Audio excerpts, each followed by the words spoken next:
Bem-vindo ao canal Lê para mim, Robô. Aqui apresentamos a leitura facilitada das leis brasileiras, com linguagem clara e objetiva. Durante os áudios, a versão oficial da norma, a chamada Lei Seca, é exibida ao fundo. A fonte utilizada está disponível na descrição. Este conteúdo é de caráter informativo e educativo, não substitui a leitura da lei, nem constitui orientação jurídica. É um recurso complementar para revisões de concurseiros. Leitura facilitada do Código de Processo Civil, artigo 146, tema: procedimento para arguir, ou seja, alegar, o impedimento ou a suspeição do juiz. Artigo 146. Se alguma das partes descobrir um motivo que torne o juiz impedido ou suspeito, ela tem 15 dias para apresentar essa alegação. Esse prazo começa a contar do momento em que a parte tomou conhecimento do fato.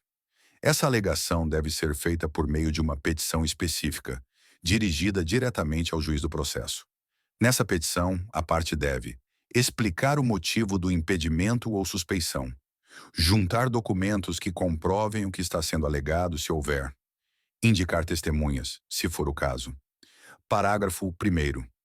Se ao receber a petição, o próprio juiz reconhecer que está impedido ou suspeito, ele deve imediatamente encaminhar o processo ao seu substituto legal.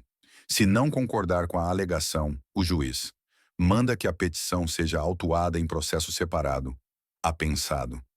Em até 15 dias, apresenta seus argumentos e provas, se houver. Depois, envia o caso ao tribunal. Parágrafo 2º. Quando o incidente, pedido de impedimento ou suspeição, chegar ao tribunal, o relator vai definir se ele tem ou não efeito suspensivo. Inciso 1º.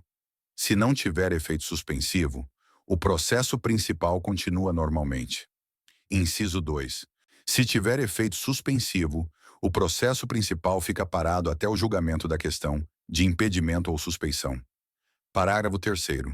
Enquanto o tribunal não decidir se o incidente tem efeito suspensivo ou se ele já tiver sido recebido com efeito suspensivo, os pedidos urgentes, como liminares, devem ser direcionados ao substituto legal do juiz. Parágrafo 4º. Se o tribunal entender que a alegação de impedimento ou suspeição não tem fundamento, ele irá rejeitar o pedido. Parágrafo 5º. Se o tribunal aceitar o pedido e ficar claro que havia impedimento ou uma suspeição evidente, ele condenará o juiz ao pagamento das custas processuais desse incidente. Encaminhará o processo para o substituto legal. O juiz pode recorrer dessa decisão. Parágrafo 6º. Se for reconhecido que o juiz estava impedido ou suspeito, o tribunal deverá indicar desde quando o juiz não poderia mais atuar no processo. Parágrafo 7º. Se o juiz praticou atos processuais depois do momento em que já estava impedido ou suspeito, o tribunal poderá anular esses atos. Exemplo prático. Imagine que um processo de cobrança está em andamento. A parte autora descobre que o juiz responsável pelo caso é sócio de um escritório de advocacia que representa a parte ré em outros processos. Assim que toma conhecimento disso, a parte autora tem 15 dias para apresentar uma petição específica, alegando impedimento, com documentos que comprovem o vínculo societário.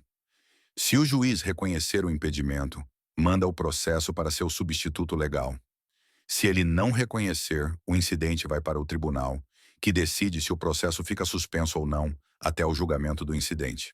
Se o tribunal entender que o juiz deveria ter se declarado impedido, anula todos os atos que ele praticou desde que o impedimento surgiu, condena o juiz às custas e manda o processo para outro juiz.